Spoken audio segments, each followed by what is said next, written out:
This is National Chess Master Rats. I'm here with Team4545 League. This game between Phoenix 10Q72 and Muravan 23 was selected as Game of the Week. It's a long, drawn-out draw. It was the game selected, so let's have a look.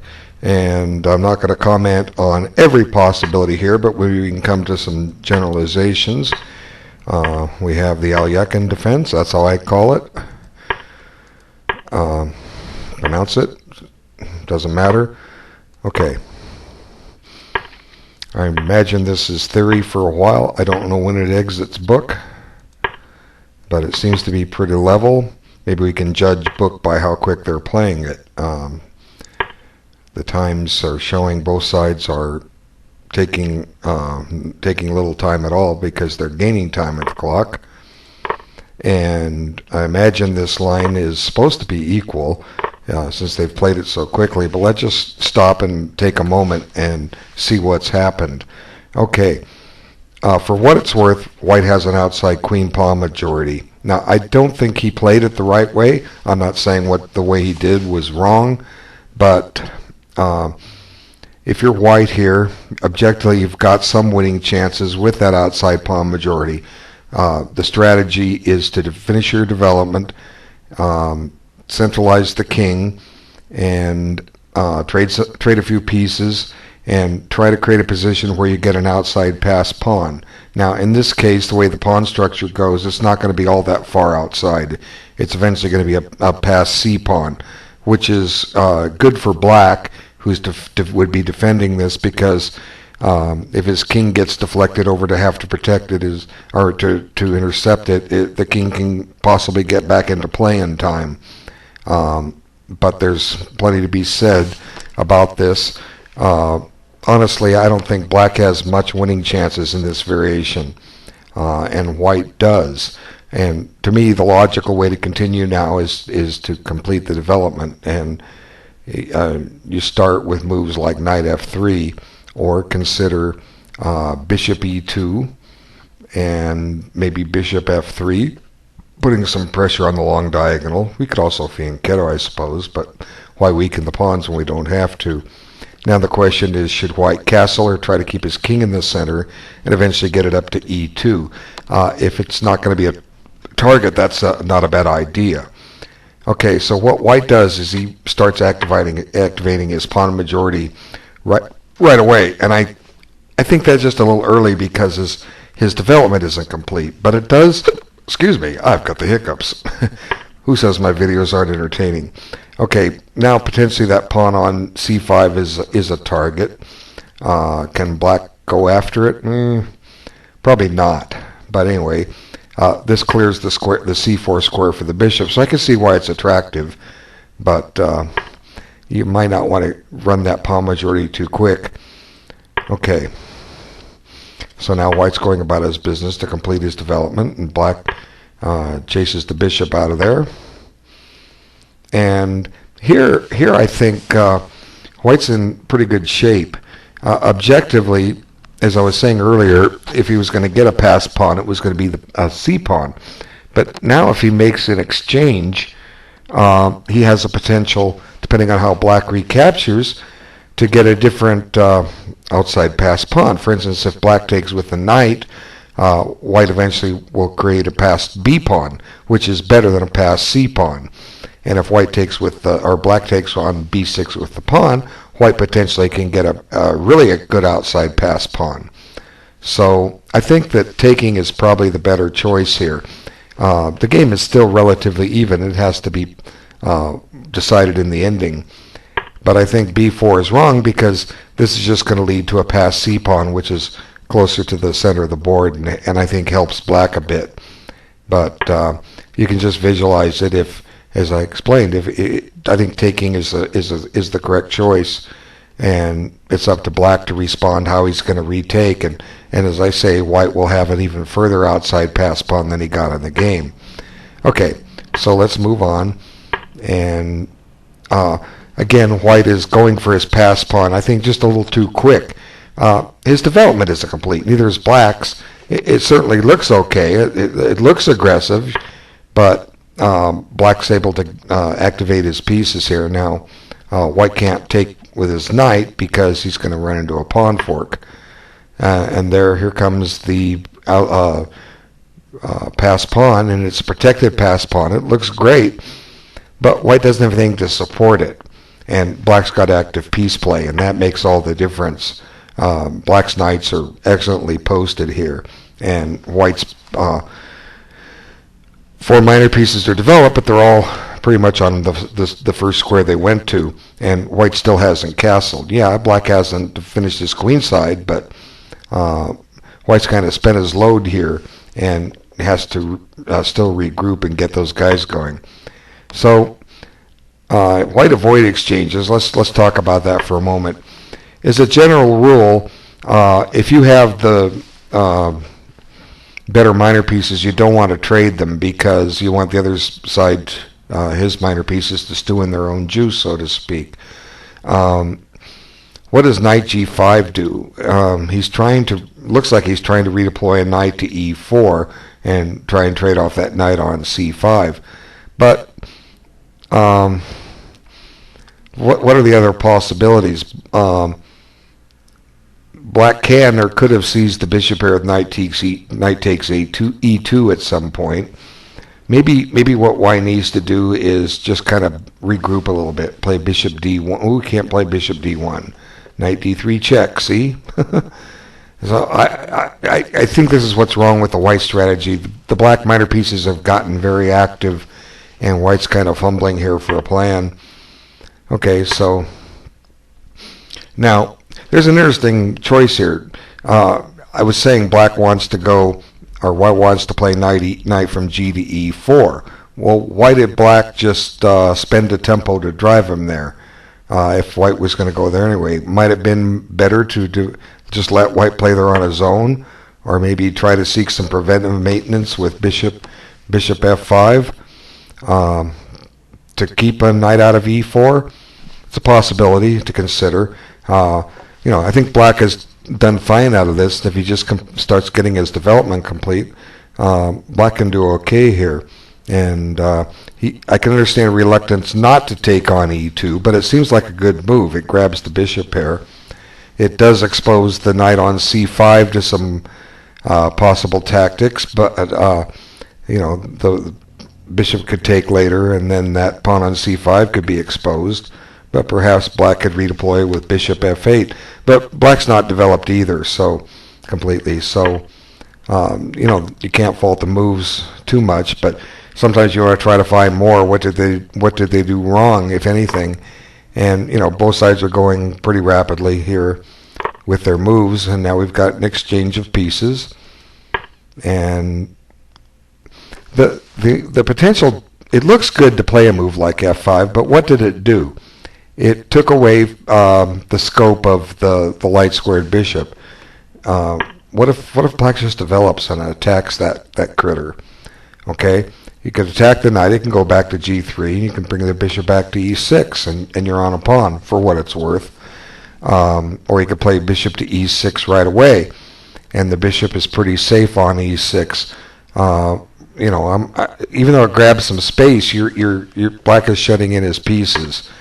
So it doesn't mean it's a bad move. It's not, and white finds an interesting way to deal with this. He gets rid of that killer knight on d4, but now black has the bishop pair. But white's kind of justified in doing it because black has limited the scope. He has the two bishops, but where they're going? Well, they're not. Now that doesn't mean they won't, but right now they're not. Okay, so just got to go on a little bit. And, here we are at move 24, and both sides haven't finished developing. You've got to get your guys out, okay? If your men aren't deployed, you're not going to go anywhere in the game. So both sides have been a little reluctant to develop, and now finally black gets his guys going, and white castles. He never had an opportunity to keep his king in the center with king to e2. So his king's just a tempo or two away from the center. Now black activates one bishop but restricts the other. And then A4, was it really necessary? Maybe white's planning A5, trying to weaken B6. So black reacts. There it is. Now there's a threat on B6, but that's dealt with. Okay, then white centralizes his rook, and black's willing to trade off that rook. Okay, so now what's happened? Okay, let's just stop and take stock here. For what it's worth, black now has the bishop pair, and to some degree they're kind of getting out. Maybe he needs to try to shove pawn to F4 in to open up some diagonals for that bishop.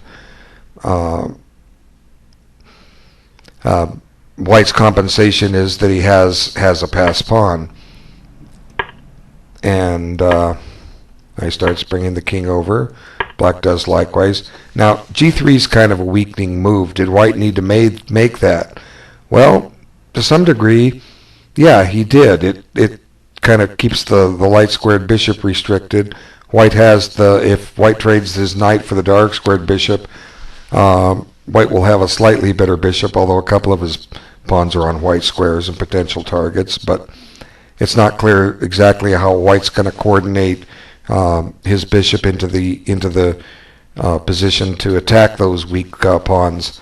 So maybe what white needs to do to follow up is to play H4 here if he can. It also restricts black from playing F4, but he does it anyway. And it's a good move.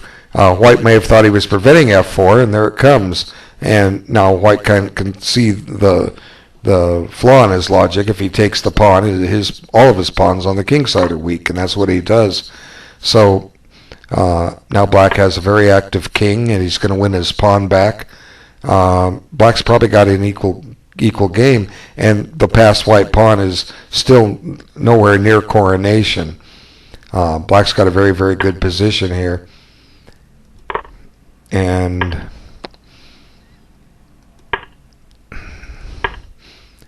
now the question is, who's better? Okay, I'm going to say black is, just strategically, simply because all of white's pawns are weak. Yeah, the pawn on C6 is strong, but the B5 pawn is weak, the A5 pawn is weak, F2 is isolated and weak, H2 is weak. Black has the play here. I'm looking at bishop H3 check, and white's going to have to either step into a pin with knight G2 or put his king back on G1, because king E1 runs into bishop B4 check, and white can cry. So let's see what black does. His move looks good, but let's just stop. Let's take a look at this. Okay, what about this bishop check? Okay, clearly you can't go king E1 because, as I was saying, bishop B4 check wins, just right off hand. What's white going to do? He's just stepping into, all kinds of binds here. Knight C4, everything he has is going to be tied up here.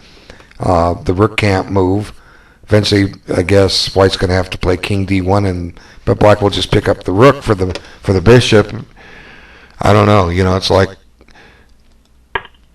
white's not going to be so generous and blunder. But now, the point is he has to bring his king back to G1, which is less active.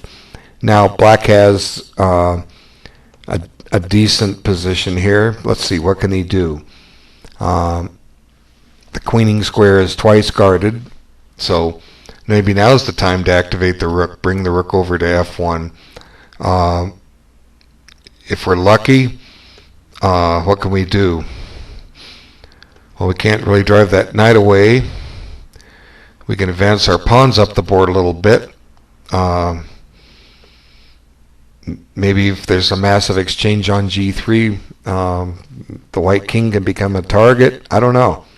But the simple fact is, black has at least made some progress in that he's deactivated the white king, and that's something. Now, you have to find a winning strategy here with black.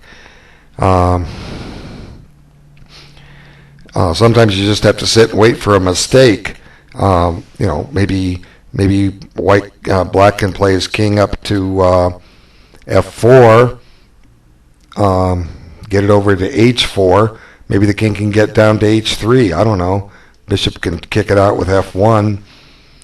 But it seems to me black has the chances here. And, I'm not going to say rook f8 is a bad move. It just seems like sending the king over to g1 can't be a bad idea. And now white takes that possibility away. Okay, so now black comes this way. Now finally the east pawns come off the board. And now, once again, white still has weak pawns everywhere. b5, f2, and h3. But how can black attack these targets? Well, simple answer is he probably can't. White does have some kind of a blockade set up here.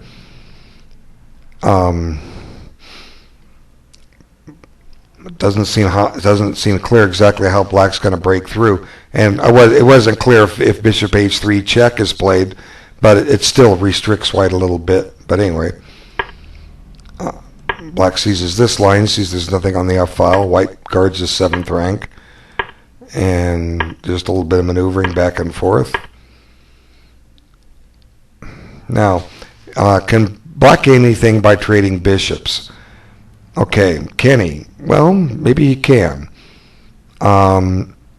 You got to be careful though, because if you trade too much, suddenly if you trade off both bishops and knights, suddenly that c-pawn becomes very menacing. White's ready to run it. Black's got it covered twice, so maybe black needs to keep the pieces on the board. Let's see. But if you trade the bishop, I don't know how exactly you get rid of that knight, and the knight's anchored on g4, can never be evicted, so it's securing f2. White's got a blockade going. He's been able to set up a blockade, so black avoids the exchanges. But now I guess black says the only way I might have a chance to win this is if I go for the opposite colored bishops. But now, if you take on g4, e4 is falling. And it's starting to look very drawish, and I really think the game probably is a draw for the longest time now. And I'm not going to really comment on a lot of the moves. Let's just kind of get some generalizations as they get closer. What's interesting is material is even. White's going to eventually win a pawn and then end up being 2 pawns down. So I don't know if the draws were being offered with each other. Or at each other. They kept playing on. Black has been taking his time. Notice his time has dropped pretty quick. Let's just back up. 15, 14, 14. He seemed like he had a lot of time a while ago. Where did he... Now he's been kind of going steady. Yeah. It was only here on rook a8 that he started spending a lot of time. White's still going quickly.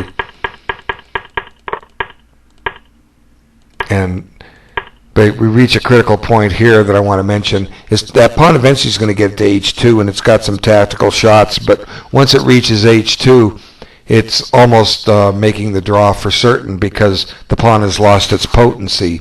On h3, it's keeping g2 away from white, for what it's worth. So, black's going to have to try to somehow get into the white position here, and it's not exactly clear how he can do it. He's got to keep an eye on that dangerous pawn on c6, and looking way back, white got that pawn to c6 pretty quick, and as I was saying, he didn't have anything to support it because he had no development, and it stayed true the whole game. White never really got an effective way to utilize that pawn majority. My ideas might have given it a chance. That doesn't mean black doesn't have resources. If black plays well, he'll find them. But the whole purpose of getting the passed pawn just kind of failed because white was never able to do much. And we just go back and forth and back and forth. And,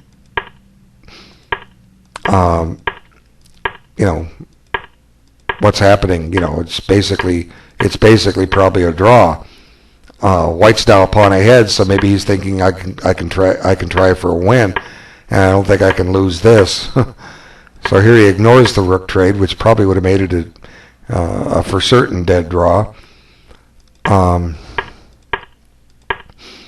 If they don't mind playing, you know, why not? Just keep playing.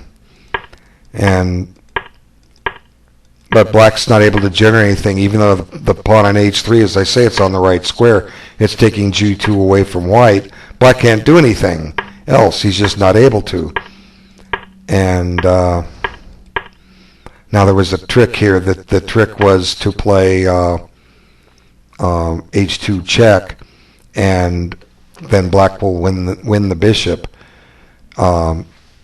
because he's going to deflect the king away from protecting. So white suddenly has to play a good move, and there comes the check. And once white's on g2, I think the game's a draw.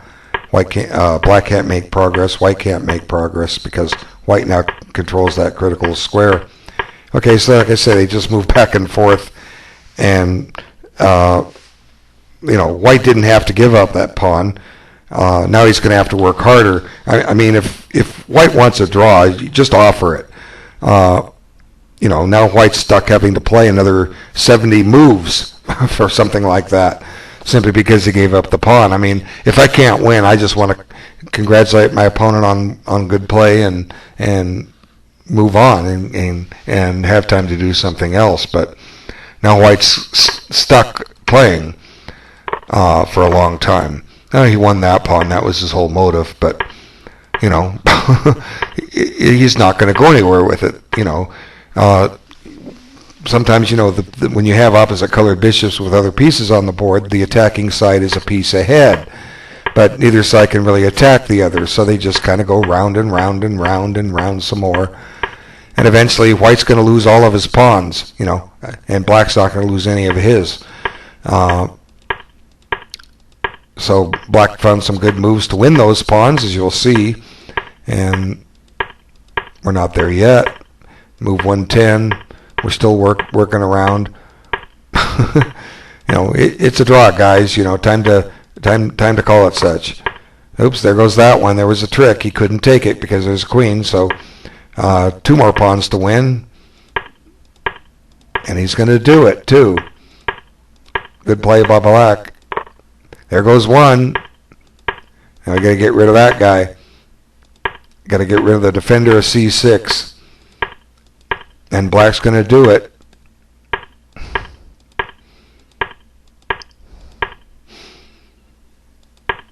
So now white just voluntarily gives up the pawn, and then there's a blockade. But we're still going to play on a while. And, you know, white owns the white squares. Black can't make any progress. Trade the rooks. It's a dead draw. White can even give up his trade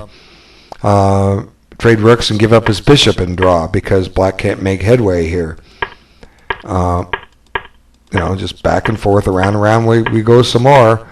And, you know, why is this game not over? Well, finally white says, I can't win. Let's trade rooks. And naturally black says, let's not. I know it's a draw.